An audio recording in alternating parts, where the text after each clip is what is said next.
बहू और बुलेट। घर के बाहर फट फट फट की जोर से आवाज हुई। सीमा को लगा कि पटाखे फूट रहे हैं। वो डर के मारे घर से बाहर निकली। देखा तो सामने योगेश यानी कि पतिदेव एक बुलेट बाइक पर बैठे हैं। अरे डर गई क्या? बाइक लेकर आया हूँ तुम्हें घुमाने के लिए। सच में? मुझे लगा पटाखे फूट रहे हैं। अरे पटाखे भी फूटेंगे और मिठाई भी बटेगी। माँ को तो बुलाओ। माँ भी बाहर आ जाती है। अरे योगेश बेटा, इतनी जल्दी आ गया? और ये गाड़ी किसकी है? साहब की है? हाँ माँ, तुम्हारा बेटा साहब से कम है क्या? मेरी ही है। अरे बेटा, इतनी बड़ी गाड़ी ले ली। इससे तो तू घोड़ा ही ले लेता। महंगी पड़ी होगी ना? माँ महंगी सस्ती छोड़ो और मिठाई लाया हूँ, गांव में बंटवा दो। अरे बंटवा क्यों दो? पीछे बैठो, गांव में बांट कर आते हैं। सब खुश थे। योगेश गांव के बाहर एक कोयले की खदान में मजदूरी करता था। मेहनत और अकल से उसने वहां ठेकेदारी का काम सीख लिया और सूझबूझ से ठीक ठाक पैसा बनाने लगा। गांव में बात फैल गई कि योगेश के घर धमाका गाड़ी आई है। ऐसी गाड़ी पहले कभी किसी ने गांव में तो देखी नहीं थी। योगेश और माँ गाड़ी से वापस घर आ जाते हैं।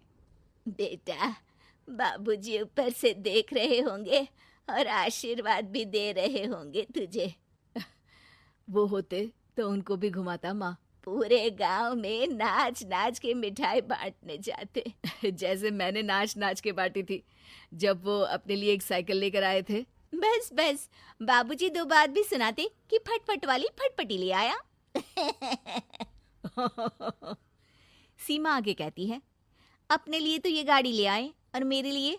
अरे ये गाड़ी तुम्हारे लिए ही तो है। पक्का मेरे लिए है? अरे पक्का तुम्हारे लिए है। अगली सुबह जब योगेश सो रहा होता है तो उसे बाहर से गाड़ी की आवाज आती है। वो घबरा कर चिल्लाता है, चोर चोर, मेरी गाड़ी ले जा रहा है, चोर चोर। माँ भी जागती है और योगेश के साथ दरवाजे की तरफ भागती है। जैसे ही दोनों बाहर निकलते हैं तो देखते हैं कि सीमा गाड़ी चला रही है। अरे बहू, नाक कटवाओगी क्या? ये क्या कर रही हो? अरे गिर जाओगी, ये क्या कर रही हो तुम? सीमा गाड़ी को रोक कर कहती है, सारे गांव में घुमा लाई, कहीं नहीं गिरी। क्या? सारे गांव में घुमा लाई? अरे लोग क्या कहेंगे बहू? सोचा क्या एक बार? यही कहेंगे कि कितनी अच्छी गाड़ी है। अरे तुम्हारे बारे में। हाँ कहेंगे ना कि देखो कितनी अच्छी गाड़ी पर बैठी है। बहू गाड़ी रखकर योगेश और सासू माँ के पास जाती है। तुमने कब गाड़ी चलाना सीखा? हमारे बाबूजी के पास पुरानी स्कूटर थी, सीख ली। फिर स्कूल में एक मास्टर जी भी ऐसी ही गाड़ी लेकर आते थे, उन्होंने सिखा दी। हाँ हाँ, स्कूल के मास्टर आजकल यही सब तो सिखा रहे हैं। पढ़ाई का कुछ सिखाते तो कुछ भला होता। अरे बहू, अब गाड़ी मत चलाना। हमारे परिवार में कभी किसी औरत ने पीछे से आगे की सीट पे आने की हिम्मत नहीं की है। तुम भी मत करना, समझी? जी समझ गई माँ जी। सीमा सास की बात सुनकर चुपचाप रसोई में जाकर उदास होकर खाना पकाने लगती है। सास सुबह सुबह मंदिर से पूजा करके लौट रही होती है। तभी उसे दो औरतें रोक लेती हैं और कहती हैं, अरे बहू को थोड़े अच्छे लक्षण भी सिखा दो। गाड़ी चलाने निकली थी, गांव की मर्यादा का कोई ख्याल नहीं है। वही तो। अरे पैसे आने लगे हैं तो क्या मतलब कि किसी रीति रिवाज को नहीं मानोगे? अरे समाज में रहना है तो समाज के ढंग से ही रहना पड़ता है। अरे लाज भी नहीं आई बहू को? चूल्हे चौके से निकलकर सीधे गाड़ी लेकर चौराहे चबूतरे नाप लिए, फट फट फट करते हुए। अरे कुछ कह देना उसे। अरे ये क्या कहेगी? बूढ़ी सास है, इनकी थोड़ी ना चलती होगी घर में। हाँ, बहू की ही चलती होगी, मर्जी भी और गाड़ी भी।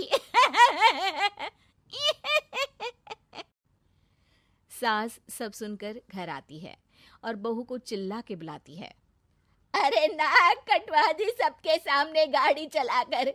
औरत जात गाड़ी नहीं चलाती। शहरों में तो 4 पहियों वाली गाड़ी भी चलाती हैं और हेलीकॉप्टर, हवाई जहाज भी।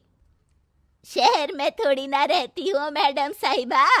आज के बाद गाड़ी से ही नहीं, यूं भी निकलना बंद तुम्हारा घर से। माँ सही कह रही है। कहीं भी जाना हो तो मुझे बता देना, मैं लेकर चलूंगा। आज माँ को तुम्हारे कारण कितनी बातें सुननी पड़ी। इतना कहते हुए योगेश वहां से चला जाता है।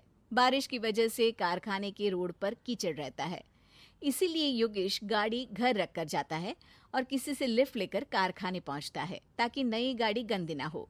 लेकिन शाम को इतनी तेज बारिश होती है कि उसे वापस आने का कोई साधन ही नहीं मिलता। बारिश बढ़ती जाती है। रात के 11 बज जाते हैं। रास्ते में एक नदी का ब्रिज है। अगर उस पर पानी आ गया तो योगेश कारखाने में ही फंस जाएगा। पूरी रात भूखे प्यासे बितानी पड़ेगी। घना अंधेरा, बिजली की कड़कड़ाहट और तेज बारिश। राजेश डर भी रहा था, ठंड से कांप भी रहा था। तभी उसे रोड से आती हुई एक रोशनी दिखती है। वो देखता है कि उसके सामने एक बाइक आकर खड़ी हुई है। वो ऊपर वाले को धन्यवाद देकर उस बाइक वाले आदमी की तरफ बढ़ता है, पर पास जाकर देखता है तो भौचक्का रह जाता है। सीमा, तुम यहाँ इतनी बारिश में गाड़ी पर? पहले बैठो तो, नदी ब्रिज पे आ जाएगी तो जाना मुश्किल हो जाएगा। योगेश गाड़ी के पीछे बैठता है।